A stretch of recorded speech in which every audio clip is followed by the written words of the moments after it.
This episode of Marijuana Today Daily is brought to you by MJ Today Media, publishers of this podcast, our weekly show Marijuana Today, and the MJ Today Media newsfeed, the best daily industry headlines email around when it comes to getting everything.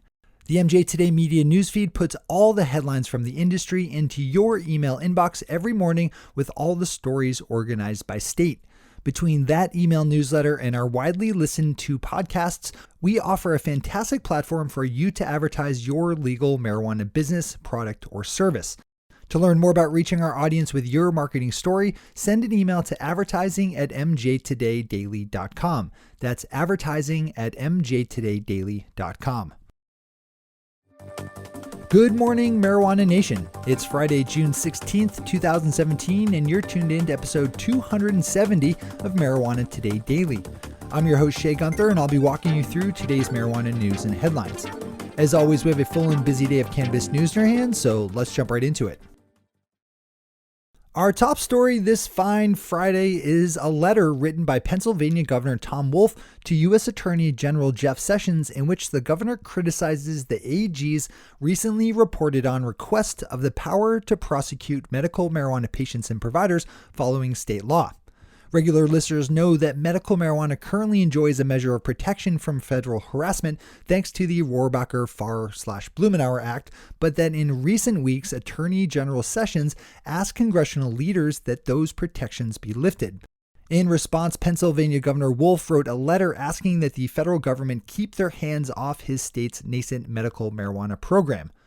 In the letter, Governor Wolf started off by writing, quote, "Last year, the Pennsylvania General Assembly passed bipartisan legislation to legalize medical marijuana that I was proud to sign into law.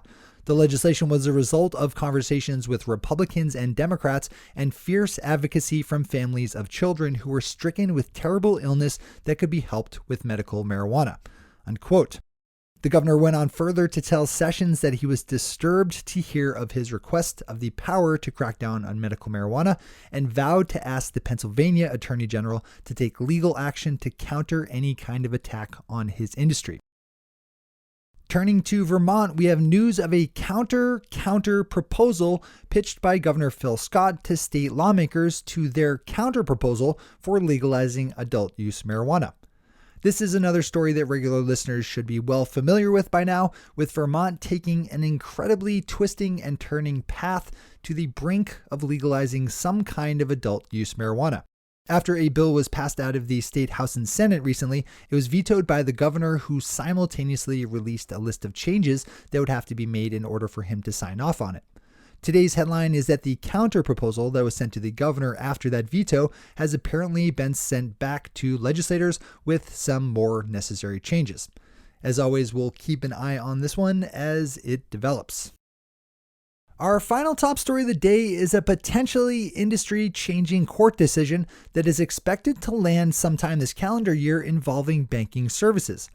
Marijuana Business Daily is reporting that tax attorney Henry Wachowski thinks his client Harborside Health's case against the government in U.S. tax court will resolve sometime this year, and if things go well, could serve as precedents for the entire industry, effectively eliminating the current restrictions legal marijuana businesses have when it comes to banking. Wachowski made his comments during a panel discussion held this week at the annual National Cannabis Industry Association Conference in Oakland, California. Those are our top stories for today. It's time for Marijuana Today Daily Headlines Blitz.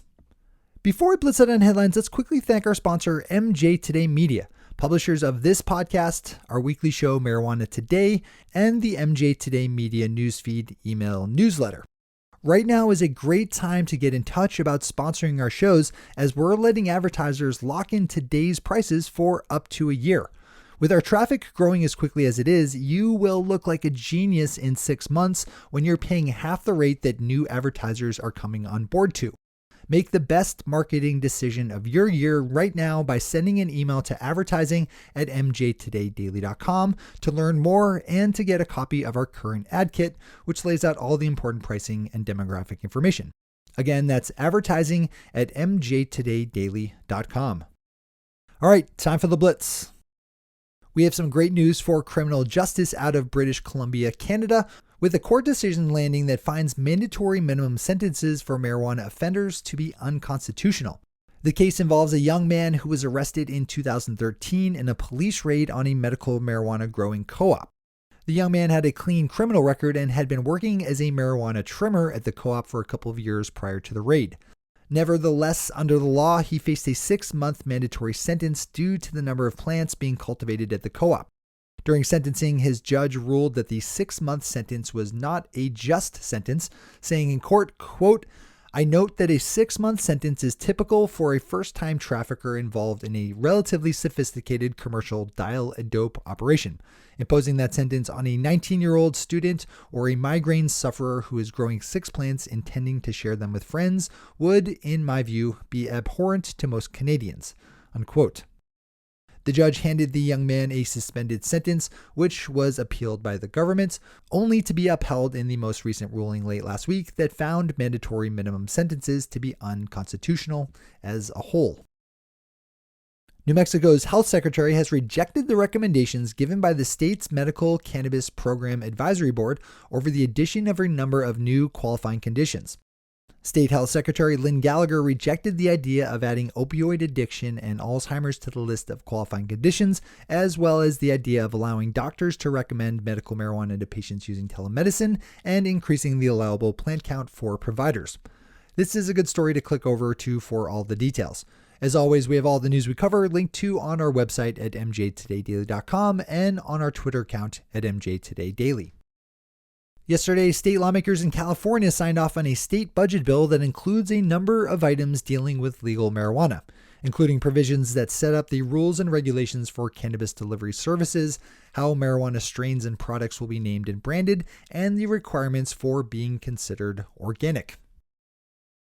Potential medical marijuana patients in New York State have a new option for getting a doctor's recommendation to use medical cannabis thanks to a new service just announced by company HelloMD, which is now offering medical marijuana doctor visits using telemedicine, which connects patients at home to doctors in the office using online software not dissimilar to Skype or FaceTime. Speaking of telemedicine, the state of Florida is going in the other direction from New York, with the medical marijuana legislation passed by Florida lawmakers last week during their special session expressly forbidding the use of telemedicine by doctors recommending medical marijuana. Marijuana Business Daily has a good story up about the recent acquisition of High Times in a deal that valued it at $70 million and what it could mean for the larger marijuana industry. In short, it's a handy metric for other investors and entrepreneurs to have when looking at and considering their own deals. This is a good one to click over for the full dive in. And finally for today, we have a nice resolution to a story about some fired up college-aged marijuana activists battling against hidebound university administrators, which is a storyline that friends of mine and those who have listened to that one episode of Marijuana Today's Story Hour know appeals to me. Back in 2012, a chapter of Normal at Iowa State University wanted to print up T-shirts with the school's logo and a marijuana leaf.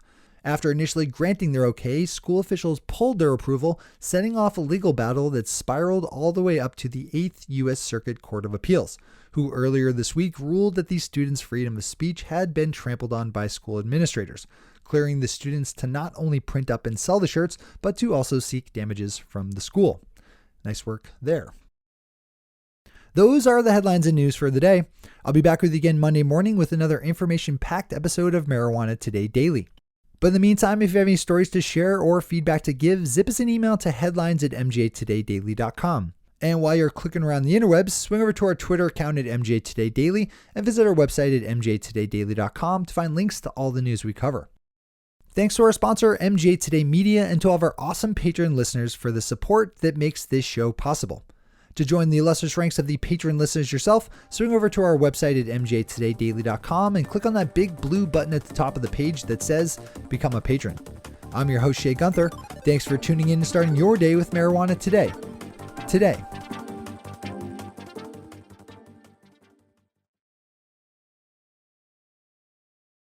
One take, Shay. One take.